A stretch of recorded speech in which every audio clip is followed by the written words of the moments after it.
Hello and welcome to A Star to Steer Her By, the Star Trek podcast. We're here today for episode 203. Woo! My name is Caitlin and today I'm joined by... Jake. Chris. And Ames. And on this fabulous day, we are going to discuss 2 episodes of Deep Space Nine, Business as Usual, and Ties of Blood and Water.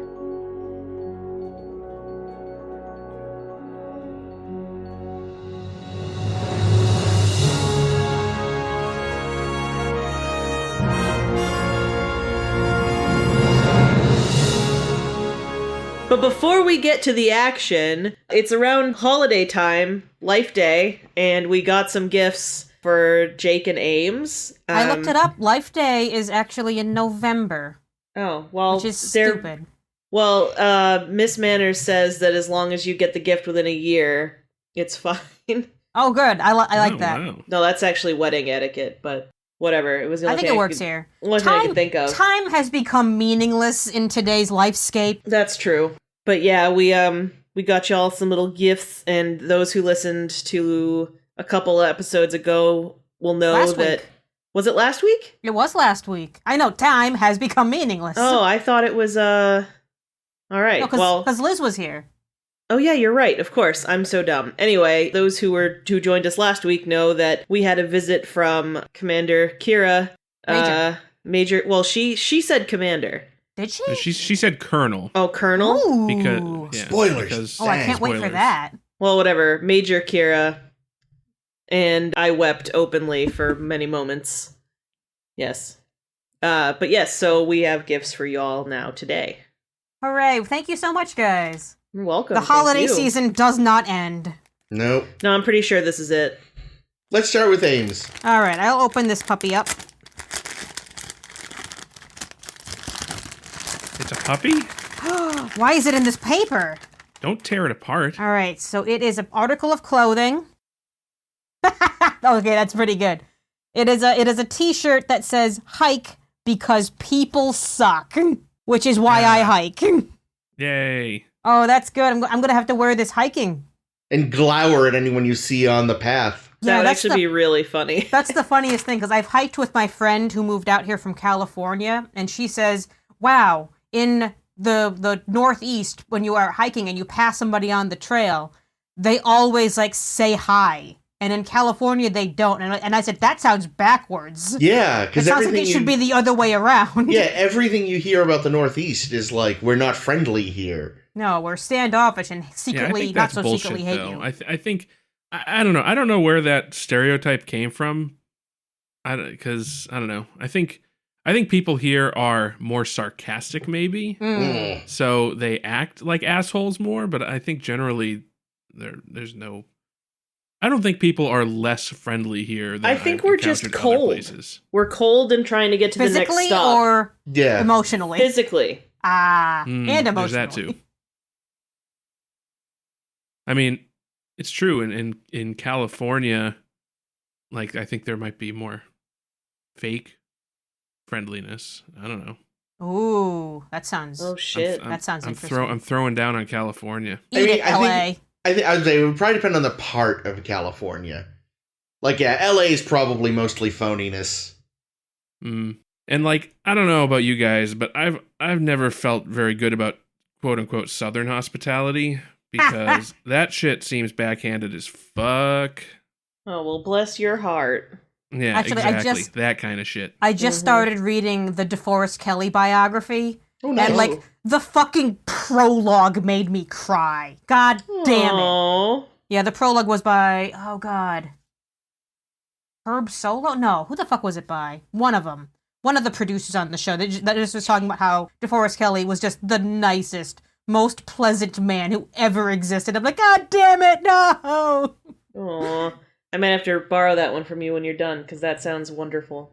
All right, let me do my box. Yeah, I love Which your I'd like I to love the point out wrapping for our paper. listeners has frozen Wrapping paper. wrapping paper. Yeah, like Specifically Elsa's and Frozen Anna's. 2. Yeah, it's Frozen too. I've not seen either of them, but I do know the you characters. You can tell from Elsa's dress. Well, I can only assume you wrapped it this way because you know how much I love Elsa, Elsa, Elsa, Elsa, Elsa, Elsa, Elsa. Yes, for listeners who don't get the reference, our neighbor's dog is named Elsa. Oh. So we hear about Elsa then, all the yes, time. totally intentional. All right, let us pray.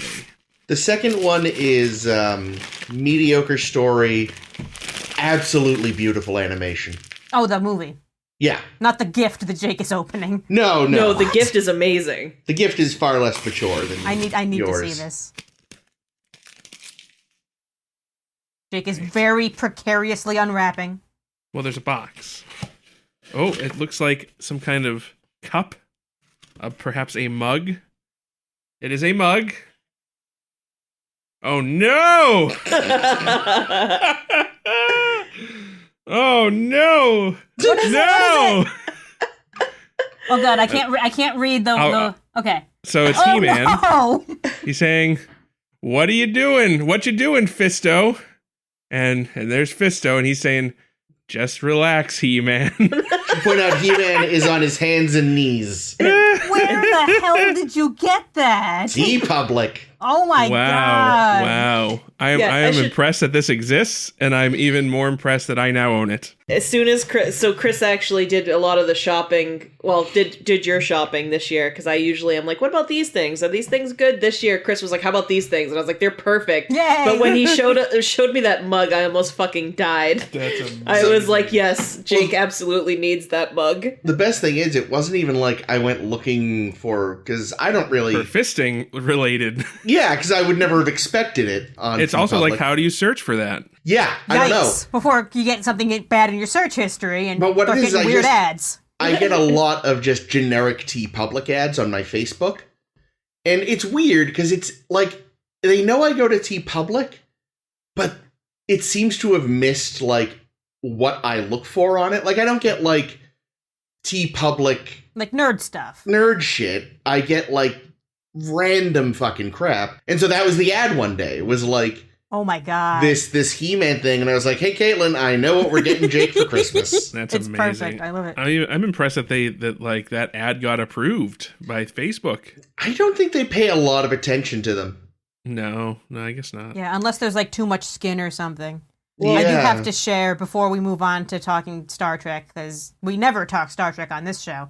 I just wanted to mention what Jake did for me, because it was the cutest fucking thing for me for Christmas. Because Jake is doing a replay of Legend of Zelda Breath of the Wild. Gorgeous fucking game. And Jake knows my favorite character is Hestu, because I adore Hestu, like with every fiber of my being, and I do the dance every time we talk to Hestu. Rightly And as so. I go over to the tree to pick up the gifts that are under the tree, I keep hearing this rattling. And I think it's coming from like outside or somewhere. I'm like, what is that noise, Jake? That is a new noise. And Jake's playing dumb, because of course he is, because he's actually a really great fucking actor. And he's like, I don't know, I don't hear anything. I was like, okay, cool, I'll just pick up the gifts. And I move over to pick up the gifts again, and the rattling starts again. I'm like, what the fuck? What the fuck did you do? You certainly did something, because you're you, and I know you. And he comes over and is like, oh yeah, what is that? It seems to be coming from over here, doesn't it? I'm like, oh, what have you done? And I realize, okay, when I move over here, we have this vase. We call the Bronze Atrocity. It's got like, the face vase. The vase with like 20 faces on it. And I open up the vase. I pick up the vase, and it starts singing the Hestu song. And I reach in, and there's a little plushy Hestu in there. That's the cutest thing. Because Jake had rigged it up while I was still sleeping that morning to have like a little motion sensor, so whenever I walked by, it would do the rattle. But when I picked it up, it would sing the song. Wow. Oh my god, Jake is amazing. I know. Thank you, Jake. I love you. Good work, bud. The Hestu song was actually my ringtone for the longest time. Ah, That's nice. it's great. I don't know it. I think I missed you playing that one, by and large. I mostly only remember the giant fairy ladies who do terrible things to Link. Oh my. Straight up the vag. Right, Yep. right? That's what Every I said. time. I was like, wow, just right up in there, huh? Well, it's only during the that's the fourth final one, isn't it? upgrade, because that's the only one where they actually pull him bodily into the pool. Oh no, I haven't done that. Oh, we gotta I'm do a only fourth I only upgrade. have the first three. Oh, Jake. Oh no. Oh, yes. Oh my. Oh, yes. Well, Chris got me an even star pendant, which is the perfect expression of nerdy love. Now, what is it from again?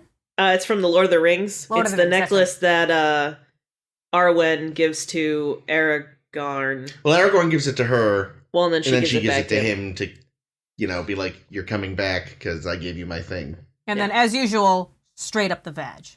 Yep. Like with Link. That's pretty much right. That's where I put it when I'm not wearing it, just to keep it safe. Wait a But minute. it's so sharp. Well, don't kink shame me. Just kidding. It hasn't gone anywhere near my veg. It's been around my neck. I didn't sleep in it though because I was worried that I might damage it. No, that's fair. But, Or stab yourself in the chest. well, yeah, that too. Now that we've Don't gotten kink shame me. to a weird place, let's talk about Star Trek. Let's go to Let's a go weirder place. Another weird place. Good old Deep Space Nine.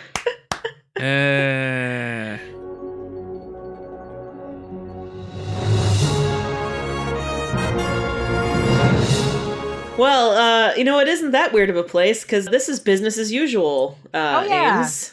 First episode of the week, business as usual. So Quark is broke. He's so broke that he's put the bar up for collateral to like 3 different brokers. He's wicked fucked, and We he's call lucky. that pulling the producers. It's like, surely I could make more money if I had a flop. Why didn't Quark ever do that?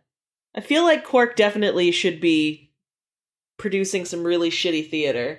I think you've just found your next fanfic. Oh my god, I have. Okay, perfect. So, anyway, he's totally fucked. He's really broke. He's super deep in debt. But lucky for him, his cousin, Gala, the one with the moon, who also tried to kill him, don't forget, with a roundabout. No, it was a No, that's freight right. ship. That's right. It was his own ship, wasn't it? My And bad. delivered us little green men instead. Oh god, that episode. So much umox. More umox in this episode. I was gonna say, this episode's got a little something, too. So, anyway, Gala shows up, and actually the first thing he does is start touching his ears inappropriately when he sees Jadzia. Ugh. Yeah. Oh, no, I missed I've had that. enough. It Oh, was actually God. really, both ears. He was like, Crude female. titillating. Ugh. Anyway. Though, interesting fact, I don't remember what the guy's name is, but the actor who plays Gala did the voice of Raphael in the original Teenage Mutant Ninja Turtles movie.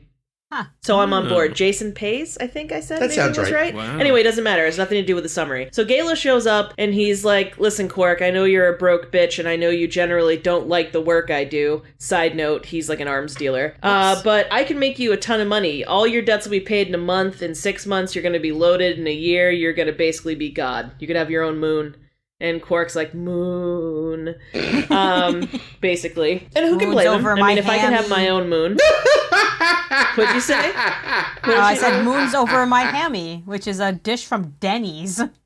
Ooh. Sounds Like ham and eggs or delicious. some shit. I see. Oh, I could use a Denny's. Wow. I know Denny's isn't anything to write home about, but I don't know. I just Just the haven't had like novelty of it a at this point. restaurant-made breakfast in so long. Oh, Yeah. And that's the best breakfast, is the restaurant-made one. Yeah, I look forward to that being a thing again someday. Anyway, so Gala twists his arm, and Quark's like, all right, cool. And... Twists his arm and Shimmerman. Okay, that was good. That was good. I was ready to be like, God damn it, Chris, but that was good. I mean, also, goddammit, Chris, but it was good, yeah. So, to get him started, Gala introduces Quark to his boss, Haggith, and he's the supplier of the arms, and, Quark's kind of like having misgivings, because he's like, I can't have, weapons on the station, and they wind up using the holodeck, which is actually a pretty good way around it, so they can show prospective buyers what they're getting without actually having to bring Like anything onto the ship. Like a demo Or the pack. station. Yeah. And actually, Quark almost gets nailed. Odo's onto him immediately, as he knew he would be. But apparently, Haggith sold some arms to the Bajorans, so they're like, don't you dare put Quark in jail or do anything to Haggith. We won't allow it. And Deep Space Nine is like, okay, I guess. They should have sold some arms to Furl. Oh, God! To who? Pharrell, Pharrell, Kira's yeah. friend. Oh, The guy that lost his arm. Oh.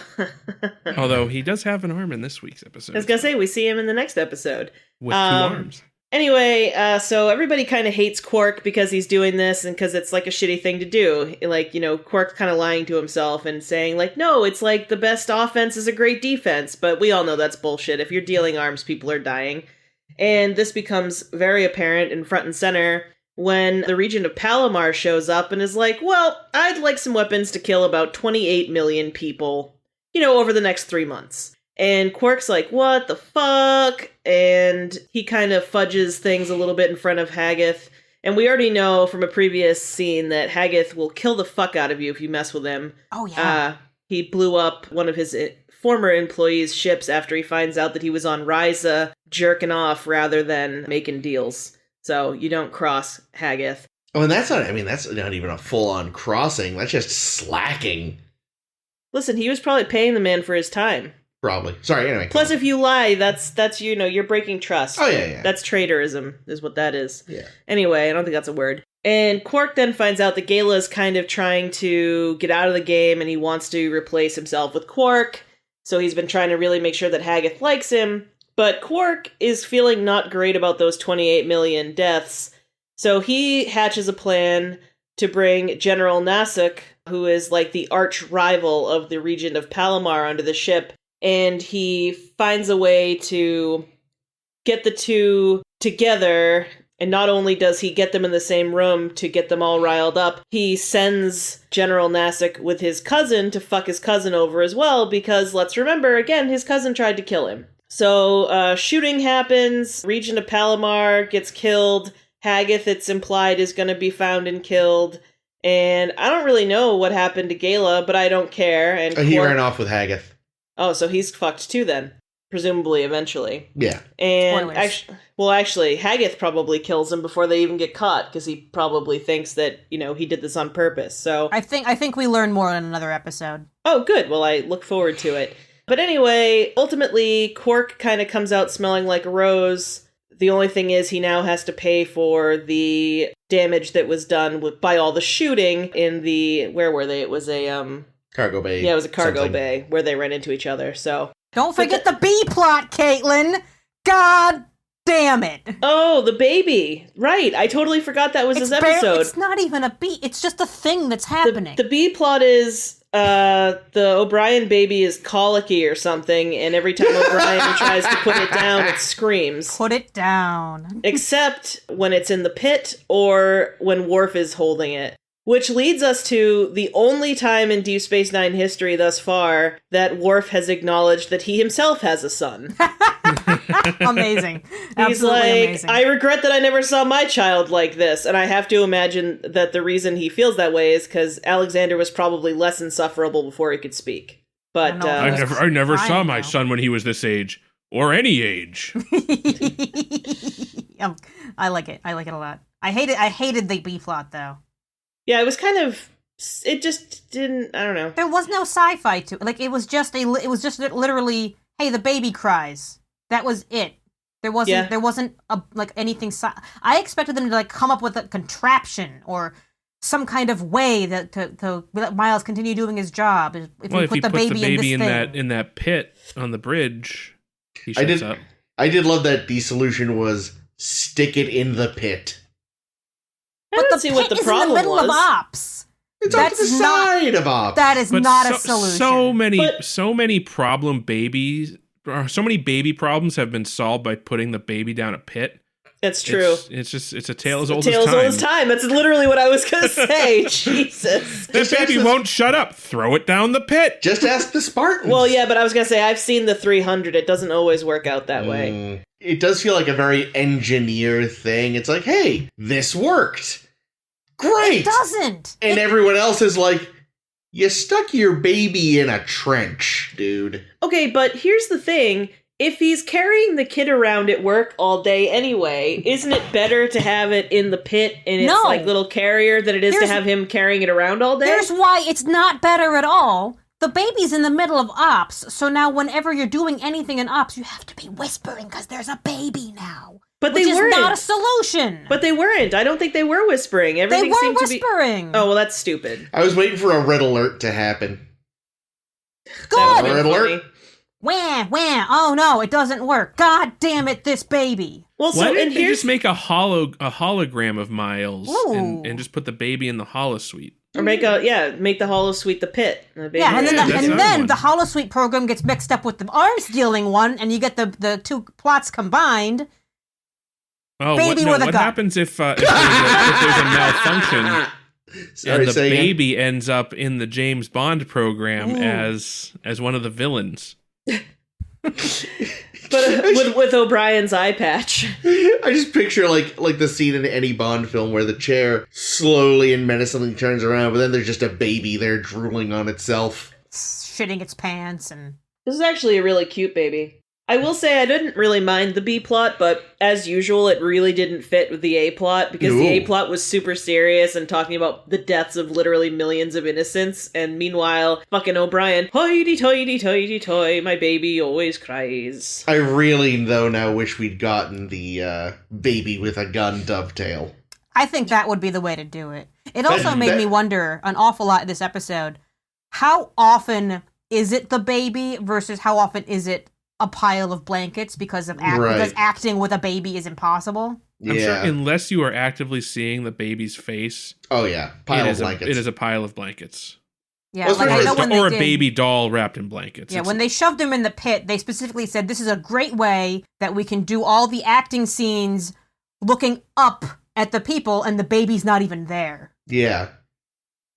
Plus, I mean, you've got a baby, and there was definitely at least one scene where, you know, as is instinctual to a baby, it was trying to pull off Colmeany's badge. Okay, that's like babies just go for jewelry. It was doing a lot of arm flapping, which I thought was very cute. Yeah, but there was one point where it was like, and I think they kind of managed to keep that arm sort of more swaddled from that scene on. He must have, in a cutscene, must have got his hand, not a cutscene, a blooper, probably actually got his hands on the damn thing. Yeah, they're the worst. No, as someone who's been in an office where someone brought in their baby for the day and leaves it in the middle of the office where it cries and shits, and it's like, I'm doing work. That I cannot have a baby next to my head while I'm doing work. I've never seen awful. a baby in an office, but I've definitely seen young children, and I just feel like, what are you actually getting done if your kid is there running around? Like, I've seen people bring babies to offices to show them off, but they don't, like, they just show up, show the baby around, and then leave. Yeah, that's the only time I've seen that, is when, like, someone who's on maternity leave will come in, usually, a few weeks before they're due back, and be like, here's the baby, see you in a few weeks. Yeah, and then they go home. And that means that ops is even a worse place to bring a baby, because everyone's doing, like, very serious work. Yeah. Anyway, that's the B plot. Yeah. And we needn't speak of it again, except, I guess, in relation to Quark's nightmare, where Quark has not killed the Chief, just everything the Chief loves. Why did you kill my baby? It's like, wow, even Quark gets that the Chief just getting killed isn't what the universe would do. The universe would kill his baby, so he could be around to suffer. Well, and plus he could be, more or less guaranteed that the universe will kill Colmeany again in its time. Yeah. So why do it himself, really? Yeah, and also not kill Keiko, so Keiko's still around to be a bitch at Miles. Actually, the last thing about the B plot, though, is like, where is Keiko? She's is off solving a blight. Yeah, there's a blight problem on Bajor, presumably. Isn't her baby kind of young for her to be away, though? Like, what about, isn't it breast milk time? They still do breastfeeding in the future? She left behind a bunch. All right, I don't know. I bet feel like in the future they've got legit replacement breast milk. Yeah. That's like I also wonder, like, biologically, since she didn't carry the baby, I wonder if she actually. Well, she carried the baby for a while. Well, and also, yeah, but that was months and months ago. Don't wet nurses. I feel like sometimes people just well. But yeah, no, push comes to shove. Maybe Kira is nursing the baby. Yeah. Oh, weird. I didn't think of that. Yeah. That's interesting. Yeah, we're going to talk about that next episode a little bit. Yeah. Anyway, back to Quark's dream, where he learns that he gets a lot of his friends killed doing arms business and bullshit. So we've got another fucking dream sequence with the Ferengi. Fuck this. It's just body parts all over again, and I'm done with it. See, it was too on the nose for me until O'Brien was like, "You killed my baby. And I was like, wow. Why did you kill my baby? Yeah, the dream sequence is on the nose, but it is interesting to sort of have a story where it's like, here's the line for Quark. Yeah. Or a line for Quark. Yeah, and his attempts to deal with it. And one of many lines for Quark. But the way he deals with it is so bad. It's his solution to this problem. Romulan plot, practically. It could have gone wrong in a million different ways. And instead of going to Cisco or even to Odo, who probably would have helped him out, go to Garrick. Or Garrick would have helped him out. There's numerous people he could have got to help him. You're referring to the fact of, let's just put the Regent and General Nasik in a room together and see what happens as the plot? Yeah. Okay. Yeah. Yeah, his solution is to pit them against each other. Which probably wouldn't even solve his problem. I don't think that is, though. Actually, what his actual thing that he's trying to do is make them think that they're selling to both sides, because that's been said over and over again that it would be really, really awful if the other side found out that you were selling. So it wasn't so much to pit these two mortal enemies against each other, so much as to sort of, oh look, we're literally dealing to both sides, and here's the proof right now. I think that was the point, not. But so then what would have been the end game in that scenario? If that had worked out, they kill Haggith, maybe. Yeah, they kill Haggith. That would have been my guess. Or they just lose the business, and then Haggith kills Quark for ruining the business? Yeah, but Quark kind of accepted that his death might be an inevitable outcome, and he's okay with it because it would save 28 million people. Also, by having his cousin bring in the other person, it kind of makes it look more like it looks like to the Regent and the General that they're getting double dealed, and it looks to Haggith that the cousin was trying to cut a separate deal behind his back, so he's got the Regent and the General mad at both of them, and then Haggith mad at the cousin. And who's Gala mad at? Probably Quark, but it doesn't matter because he's probably not going to live long. Yeah. And all Gala has to say to Haggith is, Quark said that this was cool. Quark set this up. Yeah, but Haggith kills you if you go on an unplanned vacation. I don't think he's going to listen to Gala's excuses. Well, except him and Gala have been in business for a long damn time. Well, how do we know that he and Farak weren't in business for a damn long time? Of course, then again, the other problem is, great, we were in business all these years, and you pulled in your idiot cousin who fucked us.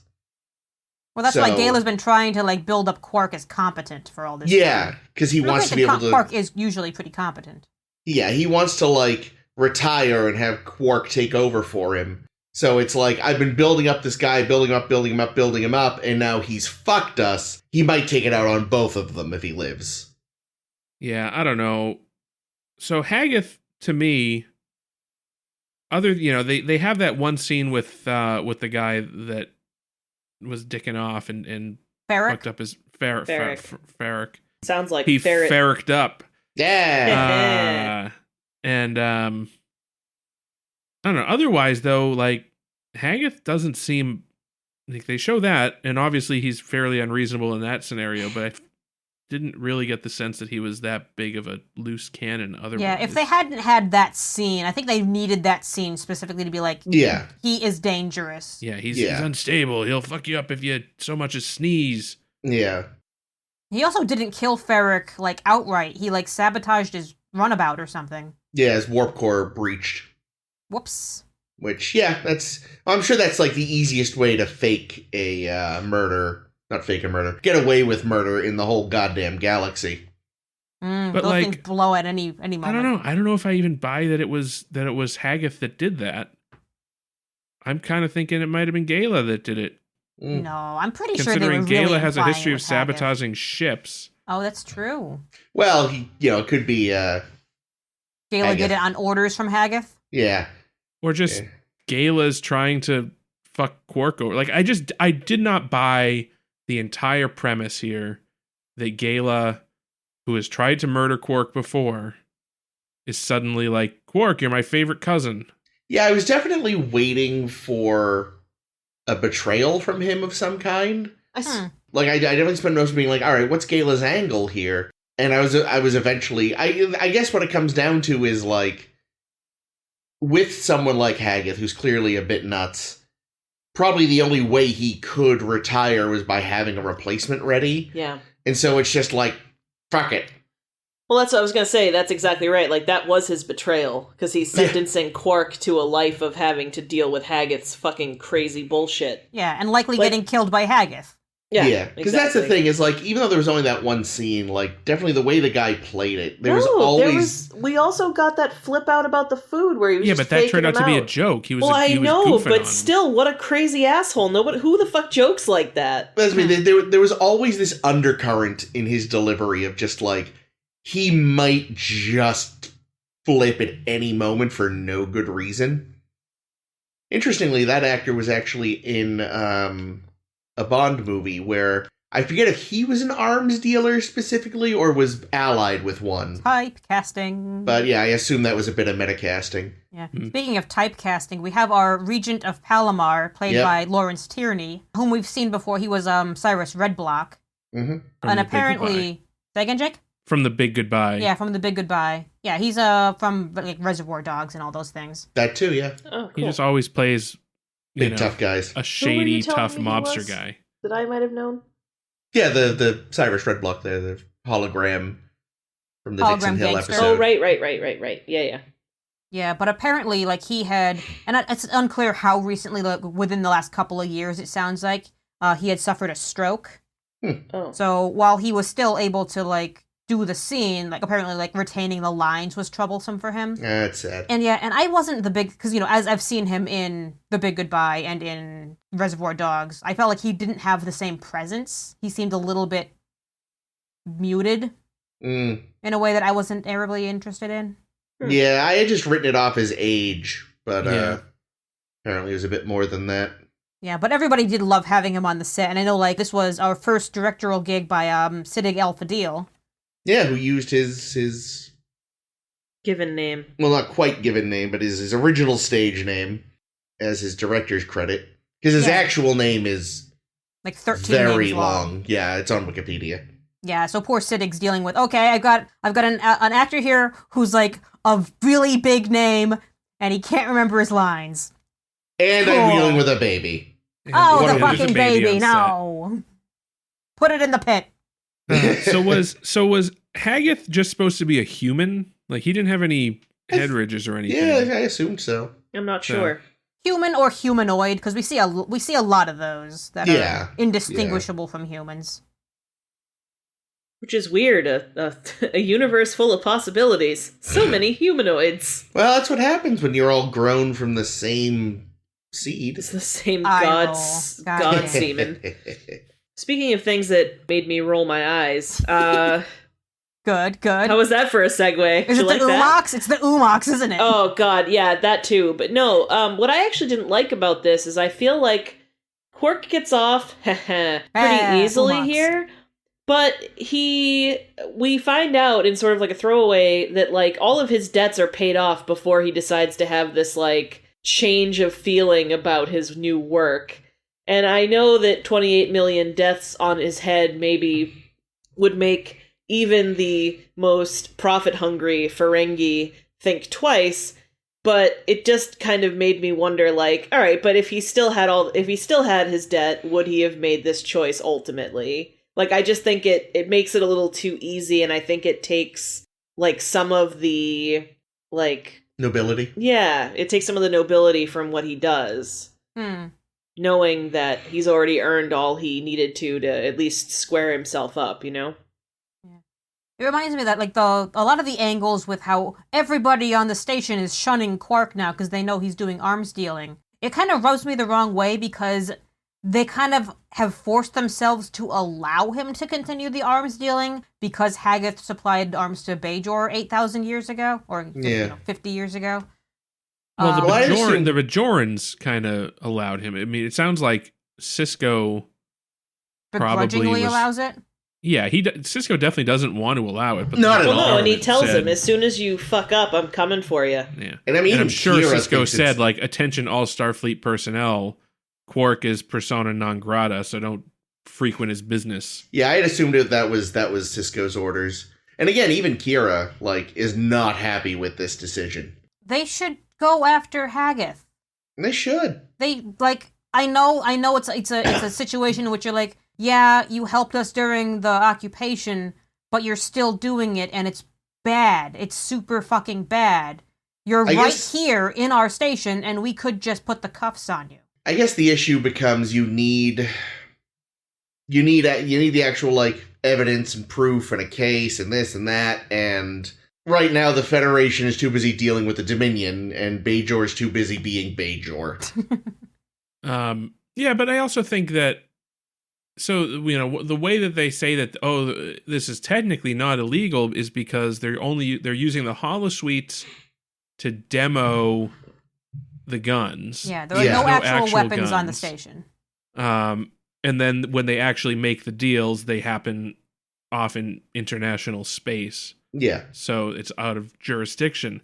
But when they have the Regent show up and they're making a deal to sell, was it like biogenic weapons or something? It was some like seriously illegal shit. Yeah. I feel like at that point that they could step in. Yeah. You know? And like Quark could have just gone to Odo. Yeah. And put the cuffs on him. You could have just gone to Odo and be like, Odo, pretend to be a suitcase full of biogenic weapons. Yeah, there you go. and bring in Garrick, because we need more Garrick. God damn it. Yeah, but I think also, like, that gets rid of Haggith, but that doesn't get rid of the Regent, and the Regent will just buy these weapons somewhere else. Mm. Well, yeah, but yeah, I guess that's true. Like, who's the most evil one here? Quark. Yes. Well, plus even Jadzia is mad at him. Very mad. Rightly so. Rightly so, but they're still allowing it, and that's where I just was like, you guys have made yourself angry for the sake of making yourselves angry, but you're not going to do anything about it. Well, no, they're. I think it's the classic. I'm not angry. I'm disappointed. It's like, yeah, Quark, you're technically not breaking the law, but I really thought you were better than this. Did you really? Have you met Quark? Yeah, that's the thing though. It's like, Remember everything else he's done? Yeah, the contracts with his Dabo girls. Ugh. Yeah, but I guess it's the difference between like creepy sexual shit that's definitely rotten to the core and genocide. Yeah. Like Harvey Weinstein, piece of shit. Oh yeah. Hitler, bigger piece of shit. Yeah. Yeah, definitely. I don't like either of them. When they're the same piece of shit, or I guess whoever was selling Hitler his weapons. I think were just made for him by German governments persons that were there. Yeah, fair enough. Not governments, businesses. Munitions? Oh. Yeah, munitions. IBM made the computer that did the tabulating for the death camps. They did. They then happily went on to work with the South African government. That sounds like them. Oh yeah. Wow. Yeah, no, IBM is horrible. So Quark is IBM? Or Haggith is IBM? I think we've lost the metaphor here. Yeah. Okay, but who's Macintosh in this scenario? Garrick? Okay. No, I also guarantee you, because, you know, we say, oh yeah, we'll give a little bit of a pass to this because Haggith, you know, dealt arms to the Bajorans. I practically guarantee you he was also dealing with the Cardassians. Well, didn't they discuss it? I feel like they talked about that specifically, and I don't remember what was said exactly. But he didn't because he felt like they were going to lose anyway. Do you believe this asshole, though? I don't believe this asshole. I don't know, because he admitted to the other times he'd sold to both sides. Yeah. No but reason not for on him. Deep Space Nine. Mm. I'm also guessing that, like, the Cardassians, you know, the Cardassians are a major power, and they probably have their own weapons building capabilities. Yeah, like, they didn't necessarily need anything special from him. Yeah. Like, I'm sure there were no phaser factories on Bajor. Yeah. Just gardens. Yep, Gardens that were burned down. Oh, did Haggith's assistant do anything in this episode aside from give Quark Umox?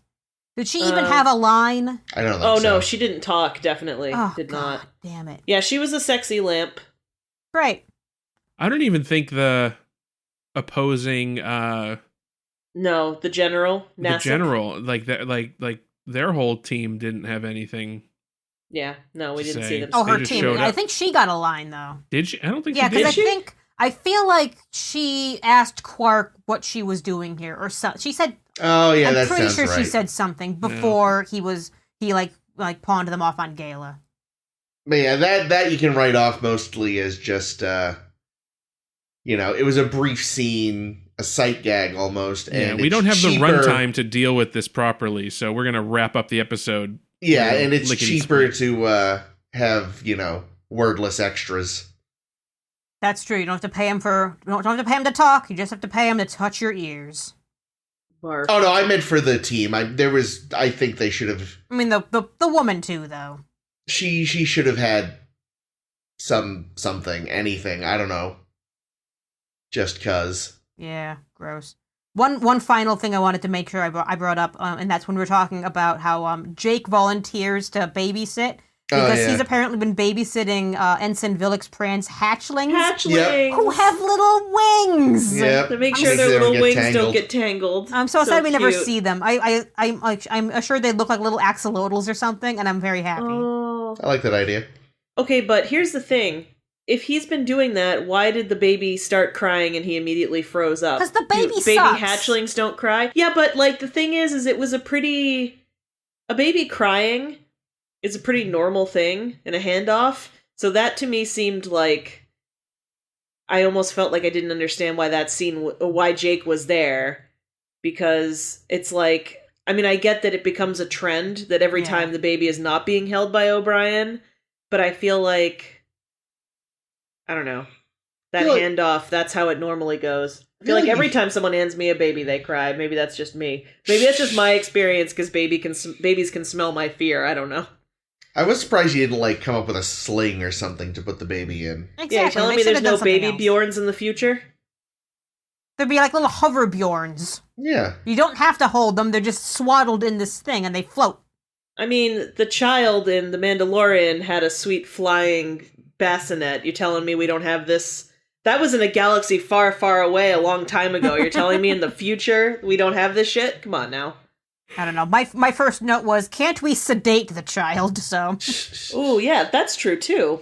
This is what happens. The future's so good they have all this medicine, but you can't just give a child bourbon on its teeth when it's teething anymore. Yeah, this'll help with the pain. It'll shut you the fuck up. Here, have some of that.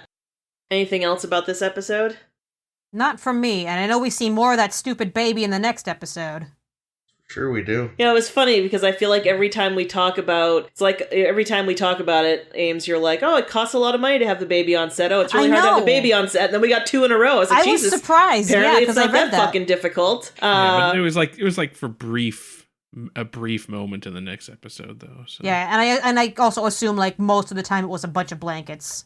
Yeah, I actually don't remember seeing its face in this. I could be wrong, but We do see its face. Oh, okay, I didn't When catch Kira's holding it, you see its face. Well, so why do we see the baby in the next episode? Well, Ties of Blood and Water, Tekeny Ghemor is back. Yay! We met him in Second Skin. As a reminder, that's when Kira got cosmetically altered to look like a Cardassian, because they were trying to trick Ghemor into thinking that she was his long-lost, undercover daughter. But of course, she's not.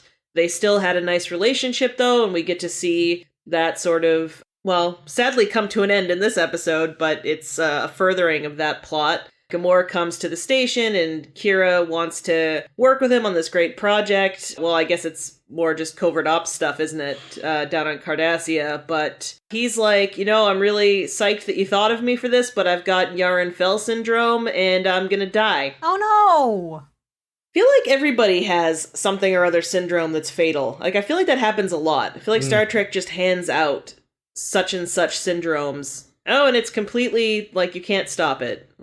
Who else, So that's a real bummer. So Kira's kind of taking care of him, and it's leading to lots of flashbacks of when she was taking care of her dying father back in the Resistance days.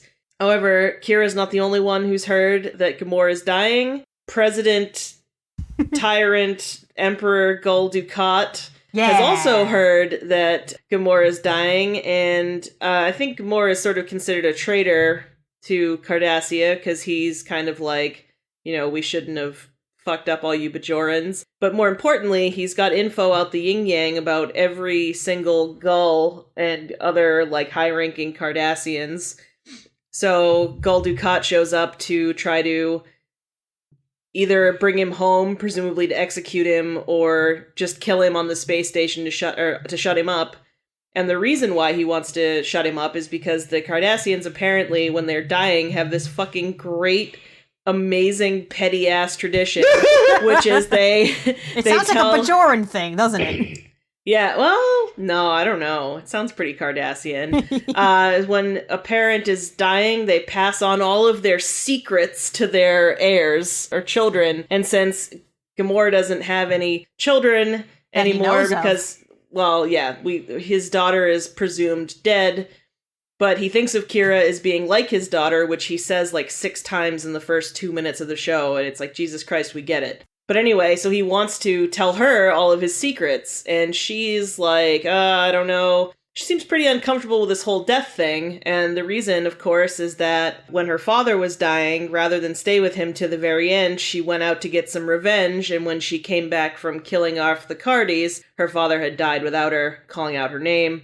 Yeah. So this is basically just her reliving this really horrible past, you know, trauma? And not wanting to go through it. No, just past. Yeah. Past period. Also trauma. Yeah. Past trauma as well. But past and past trauma. Basically, exactly. And so, you know, not really wanting to deal with it. On top of that, she finds out that, you know, Ghemor was in the military and attacked a monastery when he was like 19, and she's pissed off about it, but that's probably just because she's, again, trying to avoid the feelings and the dealing with the past and the present, and it's a big emotional mess. But he does tell her some secrets. He does die. Yeah. But first he gets to meet his not grandbaby, who is not his not daughter's child. Yeah. Not baby twice removed. Not baby yeah, that's good. The Cardassian man meets his Bajoran daughter's human baby. Science fiction. Also, Weyoun is back. Oh yeah, Weyoun. Yeah, that's weird. He's a clone. He's the 5th clone. The last one was the 4th clone, and he's dead now, but we have a new Weyoun. Yep. And he's better than ever and really excited about winning lots of fucking Latinum. What a weird thing. So excited. What's her fuck? Why am I blanking on her name? Ooh. Zial. What didn't Zial predict that the Vorta were going to be gambling addicts? She suggested it was a possibility. Yeah, they might love sex, gambling, and food. Yeah, so drinking and gambling and and apparently very hard to poison. Yes. Nice. Let's start with Weyoun because we're here, and it's fucking hilarious. Yeah. Because, you know, the writers painstakingly killed off Weyoun to the death, and they were looking the whole time for a way to not do it, and they realized, no, we've just got to kill him off. Sorry, Jeffrey Combs, we fucking love you, but you're dead.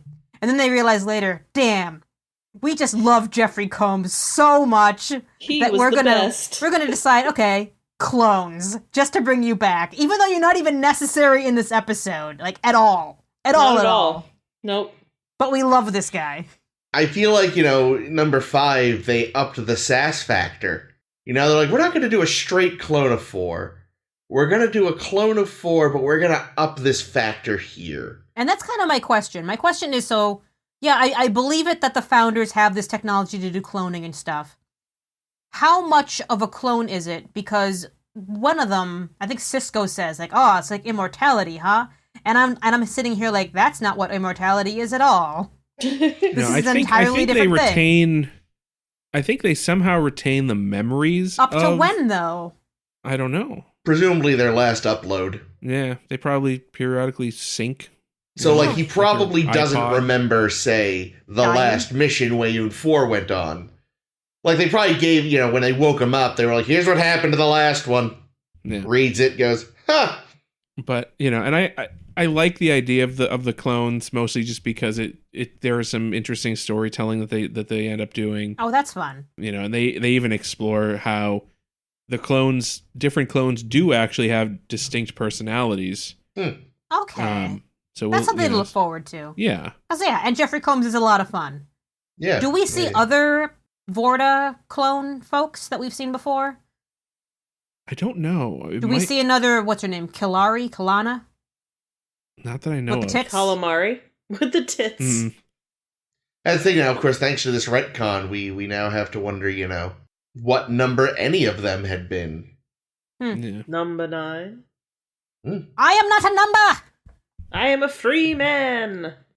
But yeah, so that was fun, but he also didn't have really anything to do in this episode, but he's still enjoyable. Except just to devour the scenery every time he was on a scene. Well, it's great because it's like Sisko and Dukat are having their usual glare off. Yeah, and he's there to just be like, this is fun. Oh my god, this episode had some of the best burns, though. Like, I wrote down a couple different burns that were great when Dukat is like, oh yeah, I'm the, whatever he calls it, president of Cardassian now, or whatever it is. And he's like, oh yeah, I don't like the titles, like, captain and or, Legate. Emissary. I'm like, ooh, scathing burn, Dukat. Wow. But then Ghemor gets a great burn in on Dukat later. I think it's on Dukat. Ghemor has a good burn on somebody, saying like, "Oh, we wouldn't be doing this if you hadn't been with the Dominion." Another good burn. Yep, the company you keep. But I don't know. For me, this episode was an exercise in blue balls. Yeah. In a lot of ways, because I don't know. There's just I don't know. They bring Dukat to the station, and the whole time there's the implication that Ghemor has some dirt or something that's really gonna fuck up Dukat's plans. Yeah. And that's the implication of the only reason that Dukat is here is to get Ghemor back before he can expose this either dirt or strategic stuff that the Federation's gonna want. Dukat could have just sent an underling. Yeah. Well, and probably he would have totally fucked Dukat, but Kira was being too in her feels and stubborn to talk to him until it was too late and he couldn't express it. Well, she still got a lot of it. There was that whole montage. They had a lot there was of a montage of information, but we never Maybe hear it. Maybe he was saving the best for last. What was the thing that had Dukat so freaked out that he made a special trip to Deep Space Nine with Weyoun? Maybe it was the combination of his luggage.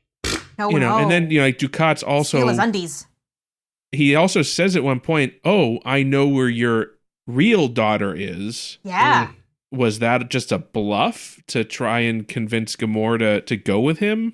Yeah. I would assume so. In this episode, it's unclear, but I did see that there's a novel that states that, and novels, what are you going to do? That states that Dukat does in fact know where Illyana is, and that could have been interesting.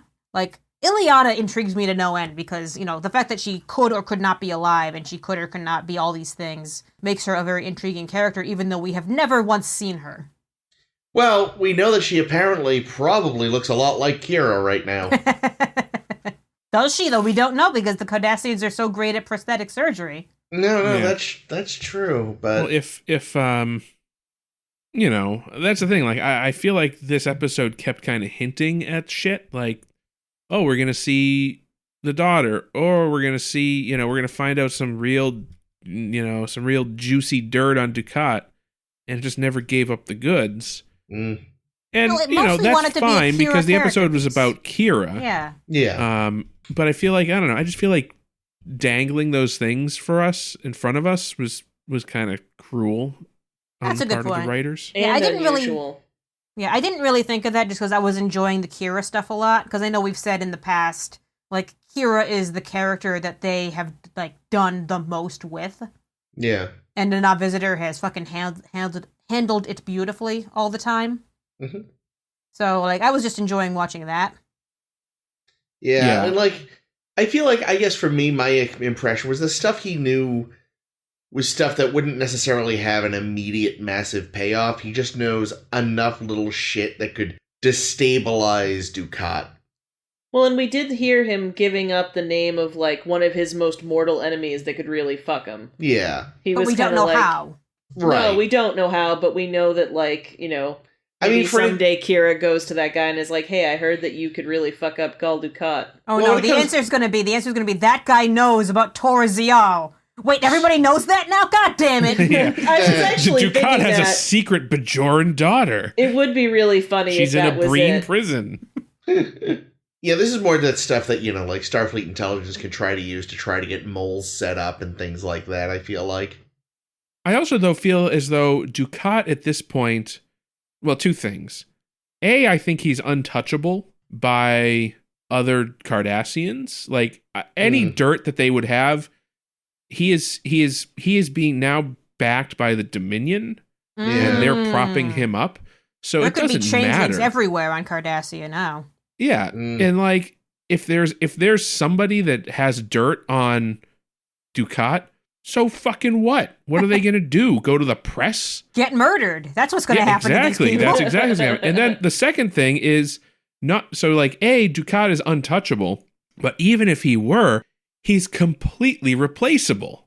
Yeah. Because the Dominion is the real power. He doesn't have any power here. Yeah, they could just replace him and no one would know. They could just be looking, have a changing that looks like Dukat still wandering around. They don't even need that. They could have any other Cardassian running the show. My God.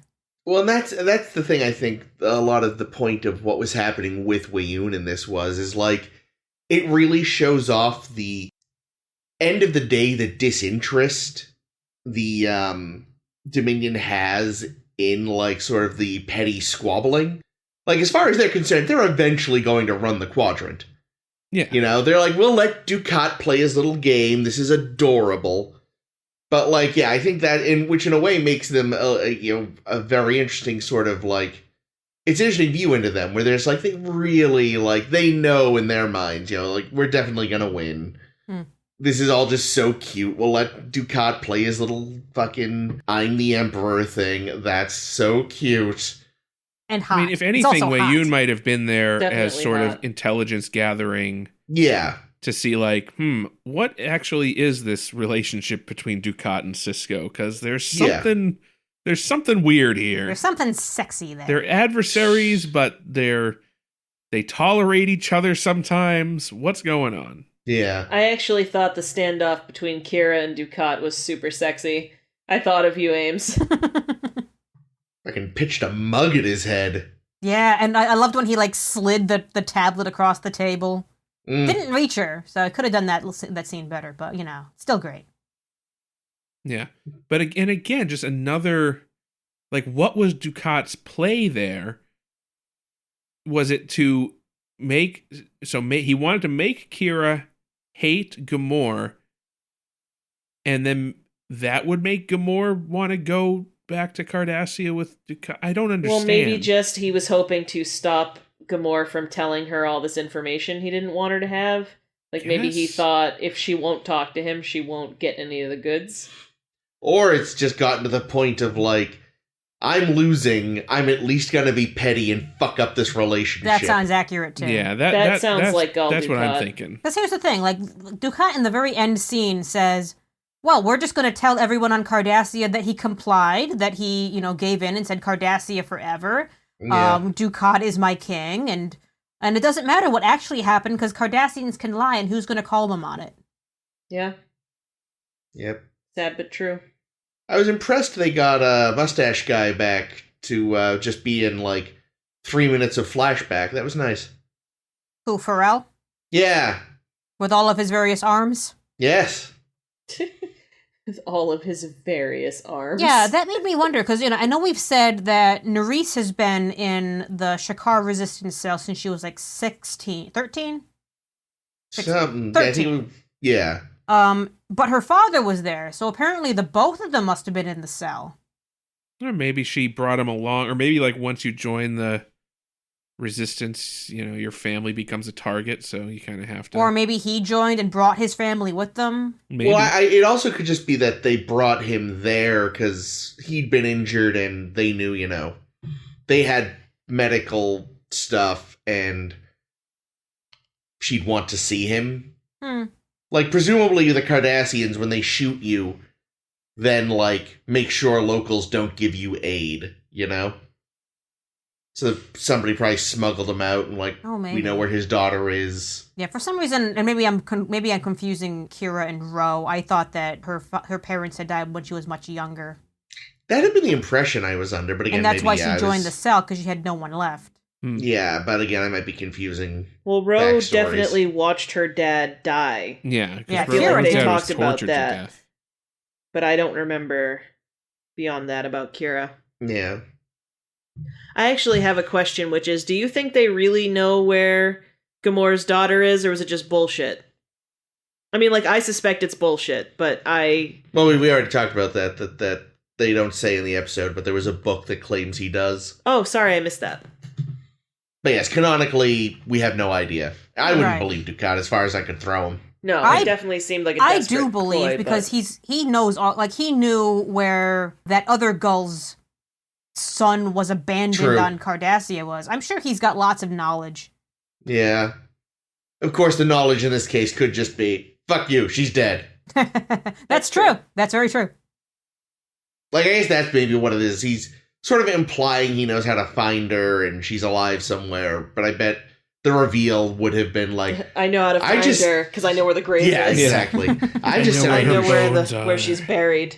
Yeah, I just said I knew where she was. I didn't say she was alive. He's such That's a a bad scum. Well, I mean, the Ducat, other thing Chris. I can't do I that. don't believe it because here's the thing: the Obsidian Order is way more connected than Ducat, like on the whole.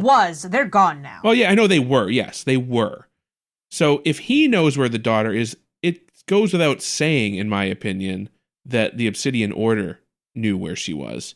And if the Obsidian Order knew where she was, there was no reason to do the whole the Kira subterfuge with Kira. They could have just got the daughter and say, "Hey, your dad, we're sending you home." I feel like I feel like we talked about this a little bit in Second Skin, and it kind of needed to be a non-Cardassian because then the person wouldn't play along.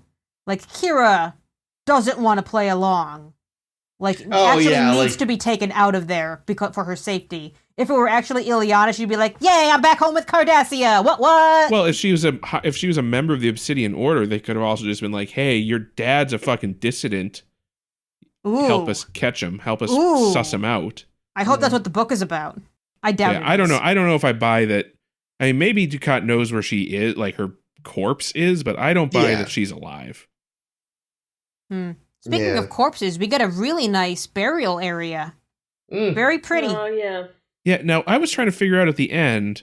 So we see Kira digging the grave for her father, but it's like not in a nice place, but that's because there's a war going on. Yeah, it's Is also the like place that we see outside. at the end the same spot?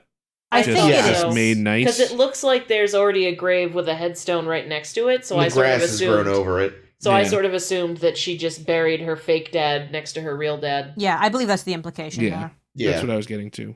Which is nice. I have a great quote, actually. I have a great quote from Robert Wolfe about, how Kira has been like a character that's been dragged through the mud and still comes out fighting. And the line is, this is her family. The father that is not her father. The baby that is not her baby. That's Kira's family. It's a good line. Yeah. Well, and she even they kind of had that in the episode as well, because he was like, "You're the closest thing I have to a daughter." And she's like, "And the baby, is the closest thing I have to a son." Like. And then he goes full dad with like, "So, you and Shakar? Maybe have one of your own?" Gross. Gross, fake dad. Gross. But it also makes sense because it has been firmly established like how into family Cardassians are. That's true. And also how Kira has kind of stated like, "Oh yeah, I kind of wanted one of these. We'll see." Yeah, but anybody that knows Shakar would not want them to be the father of their grandchildren. That's true. Awesome. I had a question actually about that scene because we have Ghemor holding baby Kira Yoshi, and knowing what a racist O'Brien is, do you think he would have allowed that?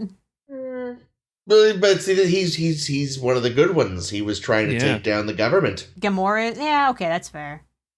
I think it was like Kira was like, "Hey, do you mind if my not dad, the Cardassian, holds the baby?" And O'Brien was like, "Absolutely not." And then Kira was like, "I'll tell your wife that you were gonna fuck me." And he's like, "You know what? Do whatever you like."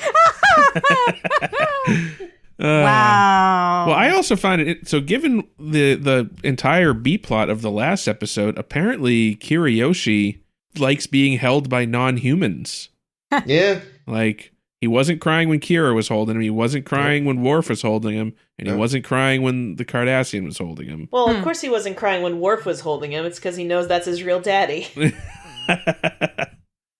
Oh, that's good. That's good. Just like Molly.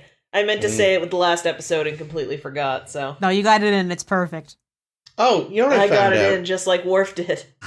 Oh, God. I had not realized this before, but this is Ghemor.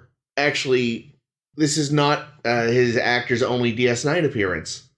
Oh, did I miss him in other things? Yeah, because I looked him up today, because I don't think I looked him up previously. I was like, I wonder what else he was in. And he's actually the changeling that Odo kills. Oh, snap! Oh, that's fun. Yeah, Okay, well, he's both the changeling and the, ambassador or whatever he was impersonating. Oh, okay. Oh, they got him to be both things. Yeah. Oh, that's good. Oh, I didn't even realize that the changeling and the ambassador were the same actor. Yeah, neither did I. I'd assumed they were both him. And, I was like, oh, I don't know how we missed that. But, yeah. But then those are the extent of his Star Trek appearances. Ah. Whereas Kira's father has, 7 or 8 bit parts throughout Star Trek. Nice. Yeah, his death was very, very sad. Yeah, I feel like I recognize the father. I feel like, was he in Generations? Yes, briefly? he is the Enterprise B comm officer. Okay. That's Otherwise, he's usually an alien. Okay, yeah. I must recognize him from that. Cause, the most of his face that we get to see. Yeah, Generations and his appearance as Kira's father, the only times he's not fully on. He's been a Romulan, and he'll be a few other, full masky type aliens. Yeah, I will also say, I expected more of a confrontation scene between Ghemor and Kira when she learns that he was involved of the bombing of some shrine or whatever it was. And she comes in and she yells at him for a while, and he's like, yep, that's fine, I get it. All right. And I don't even think he should have, defended himself, because I don't think he would. But I felt like it was a scene that could have had, I don't know, an extra minute. Yeah. Yeah. Especially since it's the last they really talk. Yeah, that was shown anyway. Well, I did like, though, that they didn't have the confrontation, and that it was kind of Odo that went and talked sense into her. Yeah, that was a good scene. He was reverse psychology-ing the crap out of her. It was great. Yeah. Yep. And she knew what he was there for the minute she saw him. She walks out, sees him, almost goes back in.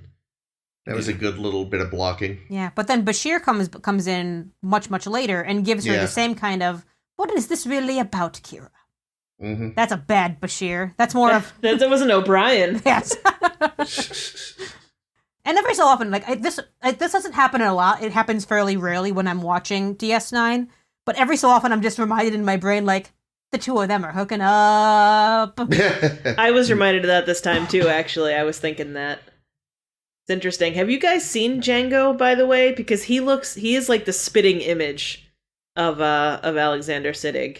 He looks much like his dad. Oh, wow. Yeah, Nana shared a picture on her Insta of him, and I was like, oh my god, he looks just like him. Oh, I'll have to take a look. Yep, he's a cutie. Shit. Is he old enough for me to say that? Yeah, he's 20-something. Cutie, I think, is acceptable for all ages. Well, still, I just don't want to be the creep who's like, oh yeah, that 15-year-old is cute. Gross. I don't fucking have time for that. Gross. That was way too much of whatever the fuck that was. Yeah, no, I just kind of realized. Thank you for keeping that going. I was doing it, and I was like, "This sound is horrible. I'm gonna run with that for a bit." Oh no! Yeah, thank God. Thank God you did. Anything else about these episodes? This one was directed by Avery Brooks. Yes. Oh, cool. That's right. So two casts, because the last one was, we already said, was by Julian. Yep. Yeah, we somehow seem to get them in pairs when we're doing our coverage, which is kind of fun. Yeah. Neat. It was, I don't think I did, but I meant to say last week that, it's nice now that when they do show the exterior of the station, more often than not, there's more Starfleet ships hanging around. They finally realized there needs to be a presence. Oh, there absolutely does. And now, of course, this week, though, there's really not much. Like, at the end, you do see there is an Excelsior floating nearby, like, hey, and you're just like, great, that'll stop that big-ass Dominion warship if it decides to go all fucking Oh, Independence yeah, I forgot to Day. get a good look at whatever Ducat was flying in.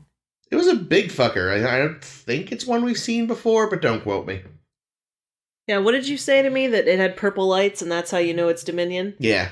That was good. That's a good pro tip for me, because I can probably remember that. Purple equals Dominion. Okay. Yeah. Got They it. also look like bugs to me. They all look like... Their little ships beetles. definitely look like bugs, yeah. Ew. There's definitely like a cockroach, like the Ew. underside has like a weird kind of... exoskeleton quality. I always Yeah. thought that, yeah. Gross. But that's mostly the little, like, the I don't littler know. sort of They didn't get a defiant-sized ones. a great shot of the big ships. I don't know. Yeah, it was kind of pointy. Yeah. Riveting, I know. Oh, Well, yeah. Clearly, we've run out of things to talk about. So, if you like what you heard and you want to hear more, Start a Steer Her By can be found where all fine podcasts are sold. We are on Spotify, Stitcher, Google Podcasts, and Apple Podcasts, and SoundCloud. You can find us on Facebook by searching for A Star to Steer Her By. You can find us on Twitter and Tumblr at SSHB Podcast, or you can visit our website at sshbpodcast.com. As always, I have been Caitlin. I have been Jake. This has been Chris. And this is always Ames. Join us next week when we discuss Ferengi love songs and Soldiers of the Empire. And now I leave you with this. Rule of acquisition number 62. The riskier the road, the greater the profit. Nice. True in life and in business. The rockier the road, the more ice cream you consume. Oh, marshmallows. The rockier the road, marshmallows. Yes. Yum.